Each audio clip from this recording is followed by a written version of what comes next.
దైవము మీ సన్నిధి ఎందే ఉంటాడు, మీ పెన్నిధి ఎందే ఉంటాడు. When once you start serving the community, there you find God as your very well. వేరే ఏ విధమైనటువంటి సాధనలు చేయనక్కర్లేదు. You don't need to follow in spiritual path. సమయం చిక్తే చేయి, ధ్యానం చేయి, జపం చేయి, అన్ని చేయి.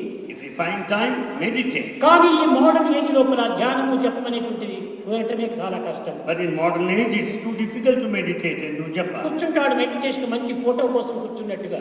He sits in meditation for a good photograph. Mind పోతుంది, మార్కెట్ అంతా తిరుగుతుంటాది. But mind goes around the market. కనుకనే ఈ ధ్యానం నీకు అక్కర్లేదు. Don't bother about such a meditation process. నీవు నోరుని మూయి, హృదయాన్ని తెరువు. Shut your mouth and open your heart. అది నిజమైన ధ్యానం. That is the true meditation. ఈనాడు హృదయాన్ని మూసుకుంటారు, నోరు తెరుచుకుంటున్నారు. Today what we are doing is we have closed our heart and we ధ్యానమే కాదు. This is no meditation. నోరును మూయి, Shut your mouth. హృదయాన్ని తెరచు. Open your heart. ఇది నిజమైనటువంటి ధ్యానం. This is true meditation. జపం చేస్తుంటారు, Then we do japa. చేతిలో జపమాల తిరుగుతూ ఉంటుంది. We have the talisman japamala. ఈ మైండ్ చూస్తే చాకలింటికి మంగళింటికి ప్రయాణం అవుతుంటుంది. But the mind goes to the barber and the washerman. ఇది కాదు జపం. This is not ఈ japa. విధంగా కాలం వ్యర్థం చేయొద్దు.